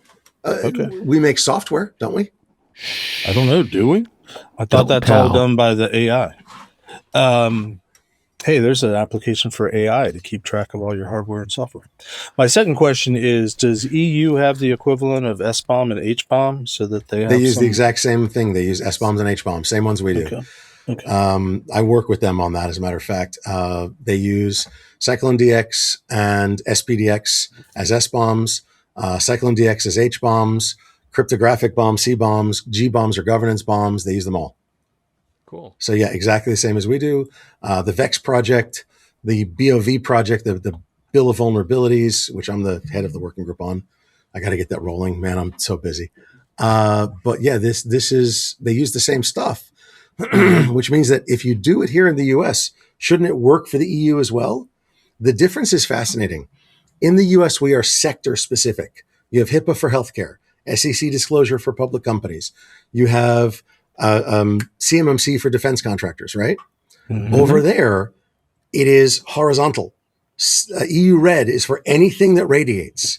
LoRa, Meshtastic, Wi-Fi, Bluetooth. It does, if it radiates anything for information transmission, it's under EU Red. Period. Don't care what sector it's in. Don't care what it's under EU Red. CRA is anything that's connected wireless or wired. EU Red handles the wireless. CRA handles the wired. If it connects, if it has software, if it has firmware, which is software that's hard to maintain, it's under CRA, which means that it doesn't matter what sector you're in. Doesn't matter if you're in a weird financial thing that doesn't need FinCEN or FINRA. Nope, doesn't matter. If you make a product that connects, you're under it. I think that's beautiful, by the way, because I think there's too many sectors in our country that don't technically have to do anything because they don't fall under any particular regulatory. I couldn't agree more. Yeah. If we had consistency across, this is done horizontally. We do verticals, right? If we did consistently across horizontally, it'd be a hell of a lot easier for companies. Companies like, oh my God, it'd be easier. Everybody would have the same regs. It would be consistent. You could move from sector to sector. Your product, whether it's software, hardware, firmware, whatever, could move from sector to sector without changing 40,000 controls. But then everything would cost too much and it'd be too expensive. No, it wouldn't. It'd be cheaper. I wouldn't have to get it certified under CMMC and this and that and the other. I'd just have it certified once. So it'd be cheaper. Maybe. I don't know. What do you think, Sam? Well, cheaper Dave? compared to like doing multiple other regulatory. Right. That's kind of my point. Yeah. But there's many that don't have to do any right now. So to do one, even if it's a consolidated one, to them, that would be more expensive. Jeff, see, there's this concept called security fundamentals. What? That we should be making devices follow? And I know you've never heard of it. It was documented in 2004, pretty concisely in 17 pages. Today's broadcast brought to you by Security Fundamentals and the number 11. You need to keep doing that, Lee. That is awesome. Like every show, it was like this episode brought to you by the letter F. The next episode brought to you by the letter Y. Oh, dear God Almighty! I was curious about. I think it was Sam's story number 5. Yeah, I was glad to see this. The yellow key update. Oh, this is a good one. We talked about this last time. It was a big deal. You can BitLocker has basically a backdoor, which means all your so-called protected data is not in fact protected. So Microsoft has now shared mitigation, which is just what we thought it would be. There's a file in the boot up partition that you need to delete that contains the information that wasn't supposed to be there, and then re-encrypt your BitLocker to get a new key. So it just reinforces that the reverse engineering done last week was entirely correct. They did figure out what's going on. There was a file there with basically your BitLocker password or some equivalent information in it that they forgot to remove before shipping Windows 11. How long has that been there? Did they mention? I think since Windows 10, in fact, for a long time, I think. Yeah, okay. It's been a while. It's been around for a while. It's safe to assume that since it's mostly enterprise, it implements BitLocker. This is going to Yeah. be done by the security team or the IT team. And I mean, I ask because my day job computer happens to run BitLocker on it. So I don't have to do anything as an end user, hopefully. But it does mean that everybody's been badly out of compliance for years without knowing it. Mm-hmm. What else is new? People are not compliant. I don't know if, I don't get it. Are you sure about that, Sam? Well, to be fair, I'm probably not right because, of course, you can't be required to do things you don't know about. So now I think, but it does mean they have to move on it pretty quickly, though, because now they know about it and they know the fix. They better deploy it. Oh man. So BitLocker is problematic. There is a fix. Please go fix it. And when you have to do it to 10,000 machines, don't blame Sam. It's not Sam's fault. Let's be clear. Sam Bone did not cause this problem. It's not his problem. All right. It's yours for not realizing that Microsoft sucked. Well, yeah, that's one possibility, but usually I have no choice but to use Microsoft, you know. I know. You know, it's Wednesday and my system did go through, I assume Patch yesterday Tuesday? was Patch Tuesday. So it went, or maybe last week.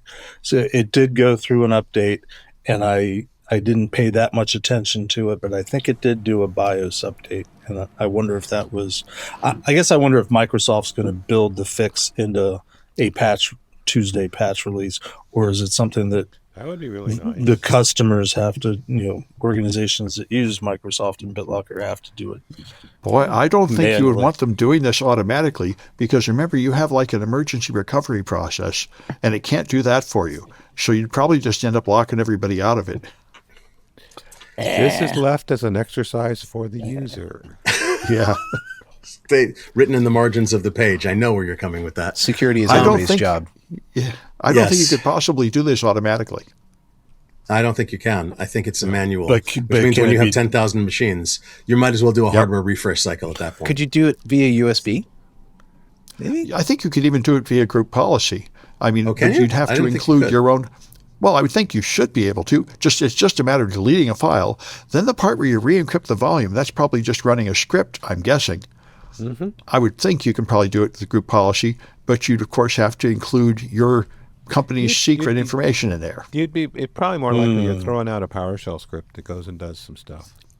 Yeah, something like that. Yeah. And not impossible to automate. Risky, but not impossible. I gotta say, I've been checking out every link in this story as we go along. Dave, can we talk about your story number 1? Because this is just a cute, adorable thing. So I saw this in passing on Hacker News, and I was like, "Oh yay, another de-author." Okay, cool story. And as I was starting to dig in, and a Wi-Fi de-author, those have been around forever. The implementation is watch. relatively simple, right? You can do it from your watch now. So I don't know why I clicked on it. Maybe I just saw the word nuke and got excited. But I started digging through, and as I'm starting to dig into this, I go, "Hey, what's that hardware? What the heck is that thing? It's really small." And it first of all, USB-C, that's always a plus in my book. And then it runs all the Wi-Fi all the time. And so I immediately dumped that story, stopped reading it, and started digging into the SB32 C5, which is, in my opinion, a wireless postage stamp.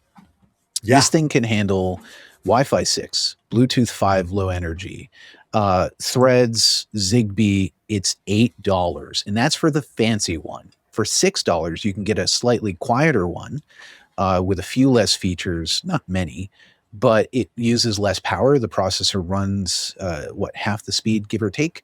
And so I'm envisioning all kinds of fun things that I can do now that I know this exists. This has been around for a little bit, it looks like, and it seems like the development process has had a couple of leaps and bounds to bring these to market, but it seems like these are widely available, and that in itself is a welcome change considering there's not a lot of widely available going on in personal computing these days, especially when we talk about RAM.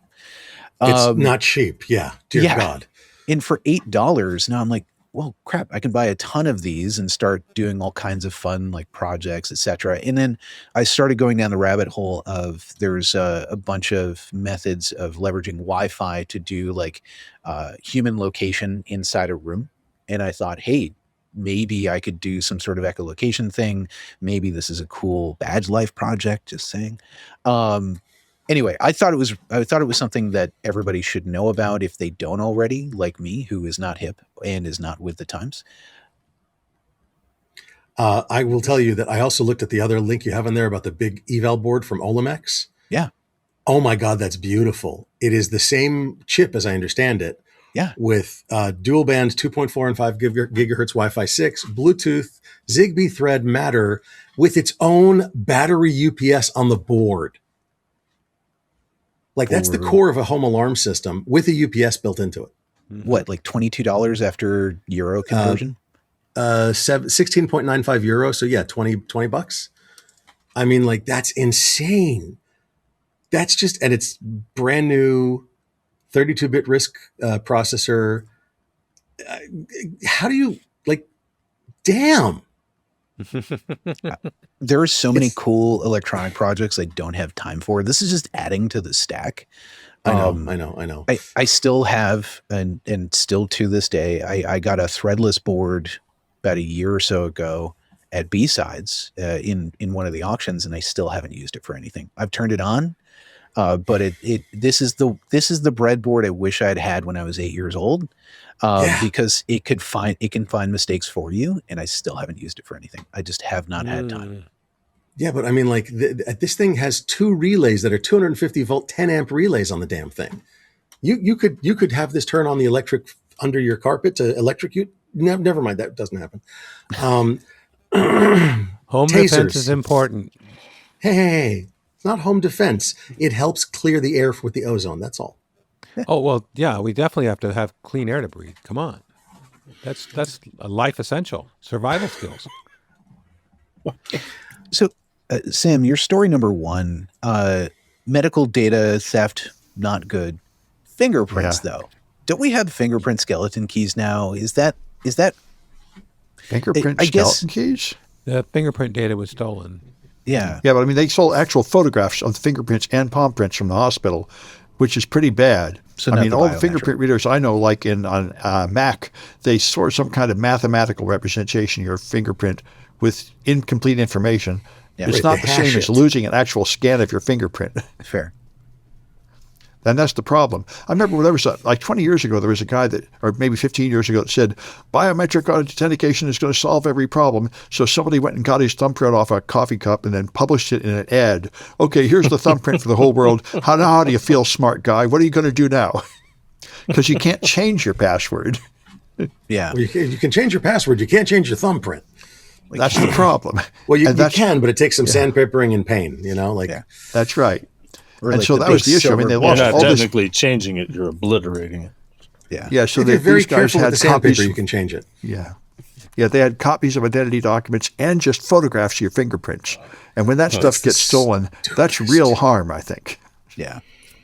Okay, look, it's been a long time since I did this fun things, but you can't take a picture of a fingerprint and put it up to a phone or a laptop scanner or whatever and actually get in with it. Back in the old days, you had to print it on transparency paper, use extra thick toner, and it was actually transparency toner you had to use. And even then, you had to heat it up before you used it. And there were gummy bears that you could melt and do like all sorts of stuff to make it work. And most of the time, they were looking for temperature on the fingerprint, which is why a fingerprint of a corpse won't typically work. You have to warm the liquid up never mind. The aliveness test. It's the aliveness test, exactly. But still, the fact is, taking a picture of people's fingerprints and storing them in an electronic format is one of the dumbest friggin' things you can possibly do. So, Well, you can see why a hospital would do it. I mean, they have medical scans and x-rays. They just think of your fingerprints as more biological data. I'm sure they weren't thinking about cybersecurity when they If set it up was this done as system. part of a scan, like they took a picture of my hand because I had bone, I get it. That happens. But if they were storing fingerprints as biometric data, oh, that's bad. But, I remember when I first taught in my first college, they handed me a card and said, okay, rub your fingers in the ink, put it on the card. And then they said, okay, they handed me the card and said, carry it to that building across campus. And I said, wait a minute. You want me to carry it across there? Oh, we trust you. What do you mean you trust me? You just fingerprinted me. But anyway, that was their process, storing a photographic complete copy of your fingerprints.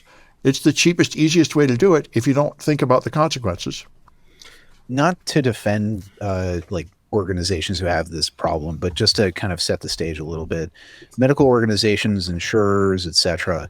One of the biggest challenges they have is moving data from place to place. Not just regular data either. It's really large, chunky pieces of data. It's massive MRI images. It's all kinds of stuff. And it doesn't always work very well. So I can imagine a scenario in which you are part of the IT organization. Your biggest problem isn't, is this secure? It's everybody is telling me they need this. It's life or death, or the patient has, something that we need to diagnose. And I'm potentially the person standing in the way of getting the data where it needs to go. My motivation is not the hacker, because the hacker's not right in front. The bad guy isn't right in front of me right now. It's the patient. It's the people who need it. It's the doctor. It's the insurers, etc. So I can imagine and have seen security becoming a backseat item to getting a large X-ray from one place to another. And not only that, keeping it in a place where it's easily accessible for the practitioners. But it can't be like that. It has always been like that. It just can't continue to be that way, because I've seen several of these happen since being in the industry. And it's sort of like, of course that happened, because this is generally how organizations function. Yeah, it's just, I agree with you. And moving data is a big problem. A good friend of mine, Boris, used to work for a company that their entire raison d'etre was that movie editors, they were literally shipping drives with movies on them back and forth because they're so, big chunky pieces of data, as you said. So they built a cloud facility where movie editors could edit in the cloud, and they made instantly ridiculous numbers of clients and such. But and medical data is big and chunky. An MRI scan, a full scan is huge, but still there's got to be some security. If only they had that stuff. What is that called again, Jeff? Security fundamentals. I don't know. Maybe it's fundamentals. I'm still trying to imagine, not that I've been in a hospital lately. Why would you use a fingerprint in a hospital? Well, I can imagine that there will be cases in which you need to make sure you know who somebody is and they're unconscious. Yeah, so I don't know.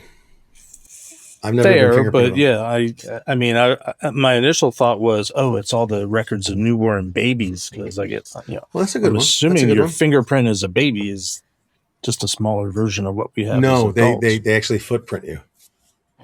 Yeah, they fingerprint you. They footprint you.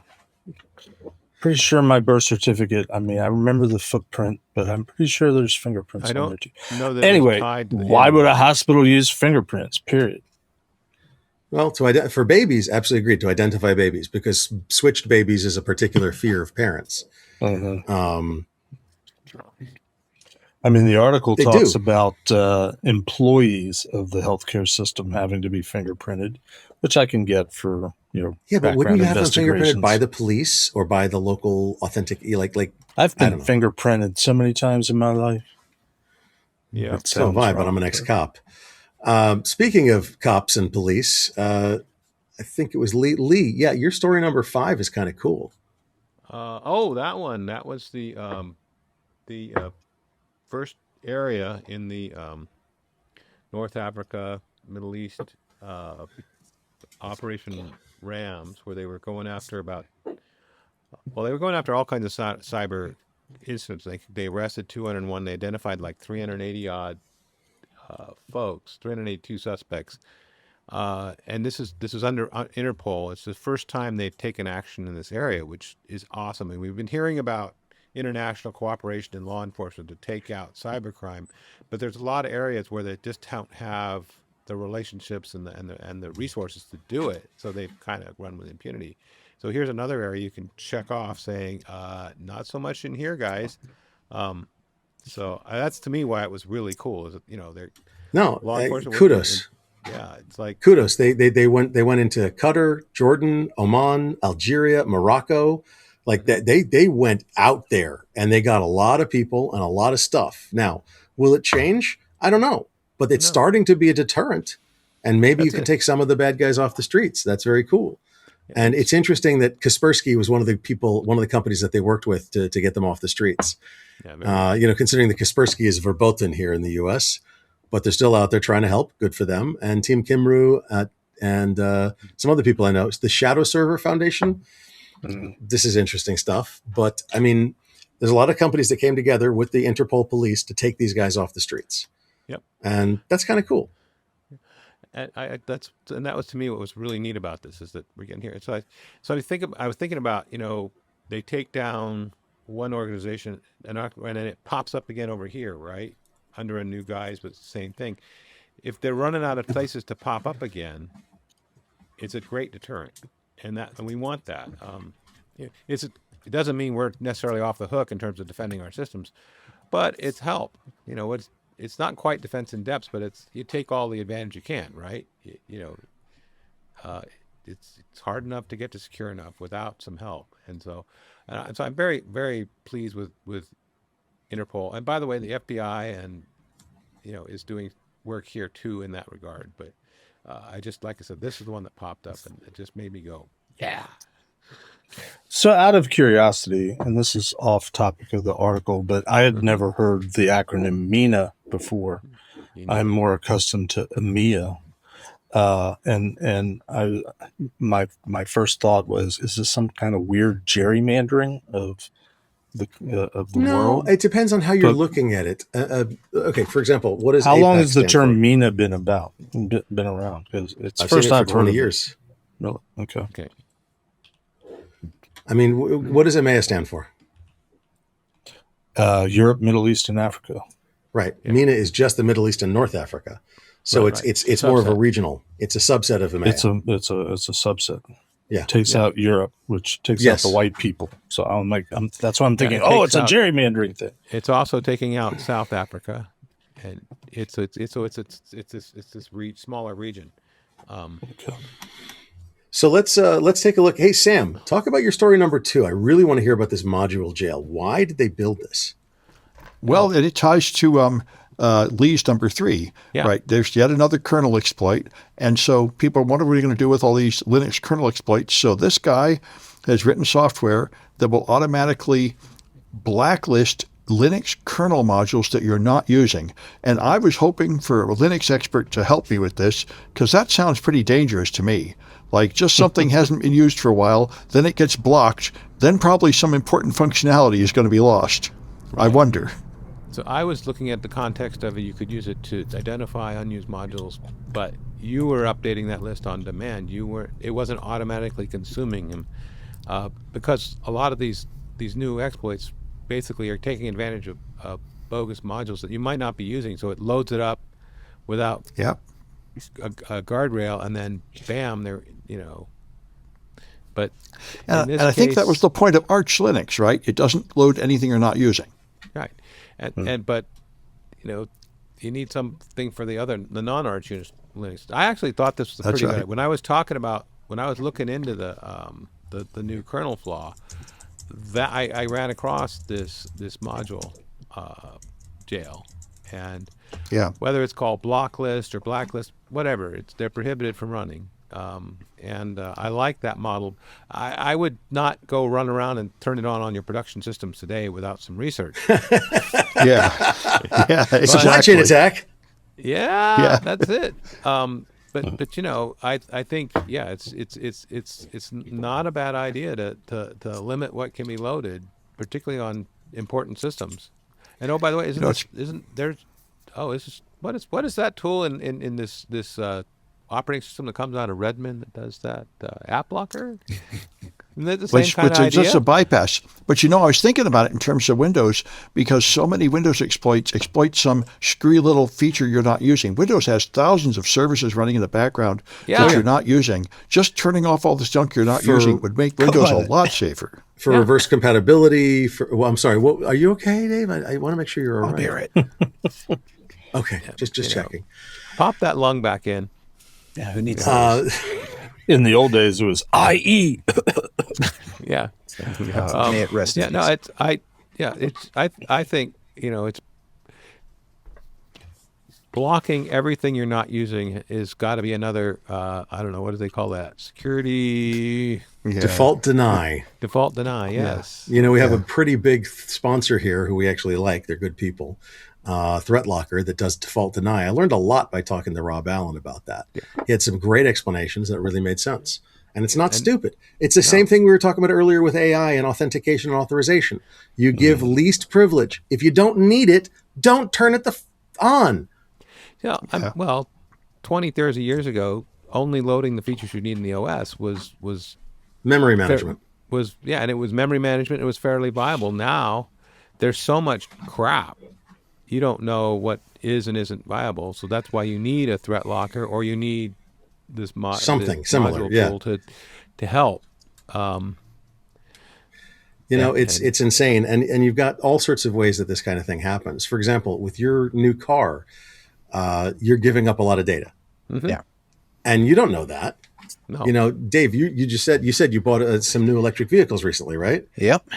And it's How much super data- connected, and yeah, I don't Have dig you it. have you actually run any checks to see what it sends and where it sends it to? I'm honestly curious. I admittedly have not. It's one of those risks that I'm willing to tolerate, despite not knowing the extents of. I just don't have the time. Why don't you just wrap your truck in tinfoil and then you're good, or vehicle? Yeah, I could, but it wouldn't Shield it. function nearly as well, and I couldn't remotely cool my ice cream while I'm away from my car. Or power half the city. No, Just, Jeff, you know, whether Jeff, you I want think to that's or what a not. Cybertruck is. So you've got, here's the thing. You've got these, a car is now an OT device. Yeah. Right. Mhm. And because while it's got a screen, it's very limited. It's more a kiosk than an actual computer. And so your car is now an OT device. So your OT security is, and you're a smart guy, Dave. Don't get me wrong. I'm not trying to pick on you. I'm just saying you're a smart guy, but you're going, yeah, I'm going to accept that risk because that's how I remotely cool my ice cream when I'm away from my car. Effectively, but there's only so much time in the day for like an individual, even somebody who's been doing cybersecurity for a long time. I don't have a ton of free time as a parent, so I can either teach my kid to read, or I can read a ton of code with my CAN bus tool and figure out how I can do this. And for now, I'm willing to accept that risk. You need to teach your kid to read the CAN bus. Come on now. She's getting there faster than I expected. But we're working on those fundamentals already. Fantastic. Congratulations, by the way. That's awesome. And your priorities are absolutely correct, sir, if you don't mind me saying so. Well, at the very Bravo. least, I have a feeling she's not necessarily going to go into cybersecurity, but at the very least, she will always have something she can fall back on. Like, oh, my dad showed me how to do this. Guess I can do this for money. Yeah. Speaking of, Well, yeah. Just to call back real quick to the yellow key thing. So Yeah. I dropped that into Claude, like, hey, can I do this remotely? It wrote a really nice script for me that looks pretty elegant. I audited it. I read through it really quickly. There's nothing sketchy that I could see. It's basically, yes, you can deploy it remotely. You can push it out to machines. It mounts Windows recovery, and then deletes loads the registry, deletes the thing that is the problem, and then puts it all back. So for people out there, at least according to Claude, and it seems plausible from my experience doing this a long time ago, that you should be able to implement this at least in the interim until Microsoft figures it out. Oh my God. And it took you how long to do that, to write that script patch? Not patch, script? No, I didn't write it. Remember when he disappeared for 30 seconds and came back? That was it. No, my browser was crashing. No, I did not write. It took me, 10 seconds to write the question, and then it just did it for me. And then, but I did read it. I did read the code. I hate running code that I cannot comprehend because my risk tolerance just doesn't go that way. I understand entirely. And it's a problem. But the Did point it that you really made- write code, or did it write a script? It wrote Yeah. a script, but I mean, Yeah. Okay. all right. Details. The script is code, right? Script is code. Is it not? Script is code. Period. End of story. Are we in actually territory? Script is code. Okay. Actually. It depends whether Anyway. you write it in VI or Emacs. Oh my God. Your beard isn't long enough to make that comment. Jesus Christ. And where are your suspenders, dude? Thoughts. Look, I want to finish up with one story that's actually people doing something right. Okay. If you remember the FCC router ban, the foreign router ban that they turned out, one of the side pieces to that foreign router ban that people didn't realize was that every piece of firmware and update for any router you already owned was going to be blocked and disallowed after 2027, I think it was. Which meant that your router, you bought it just before the ban happened, or it was already approved router, you bought it while the ban was going on, you would not be getting any more security patches, because why would they bother writing security patches for a router that wasn't getting updates? So now there's lots of news stories. I happen to like the one that Doc McConnell wrote. It's blatantly a blog article from my day job, so take it for what it's worth. But Doc's actually a really, really smart guy. He's former CISA. And he wrote explaining why they extended the ban on firmware until 2029 right now, I believe it is. And that's a smart move, because now companies can still sell them. They will still make money on them, which incentivizes them to write security patches for them. I know, crazy friggin' idea that if you can make money on it, you'll actually maintain it. Who would have thunk it? But that's the only thing that's going to make it work. Be right back. Yeah, Dave clearly deployed that 5-written script. Yeah. But I mean, so Jeff, what were you saying? I was going to say, I mean, I think that somebody had a quote that I heard some years ago, and I forget who it was. It might have been somebody that we interviewed, but they basically said, the only way we're ever going to get security to really, function at scale is to make it profitable for the companies implementing it. Make it cheaper that's a more elegant way of saying make it cheaper and easier than to be insecure, and people will be secure. Yep. We're competing with doing nothing, so that's going to be tough. Yeah, no shit. Yeah, I mean, but it's nice to talk about. Jeff's absolutely right. If you make it so that it is cheaper and easier, whether it's through cyber insurance subsidization, whether it's through legislation, whether it was in some form or fashion, if you can make being secure cheaper and easier than not being secure, people will do it. I have met companies who think like that, where they amortize the cost of being insecure over a period of time, and then they draw their budget from that as part of initiative programming. But it isn't super popular. Yeah, I had a client years ago that was not PCI compliant, and they took the fine and they took it as a cost of doing business, and they really weren't motivated to ever do the things they needed to do to pass their compliance. Yeah. So it's a little crazy, but anyway, so we're running over a little bit of time. I want to thank you for being here at Paul/Josh's Security Weekly. And hey, Dave, take us out. Over and out.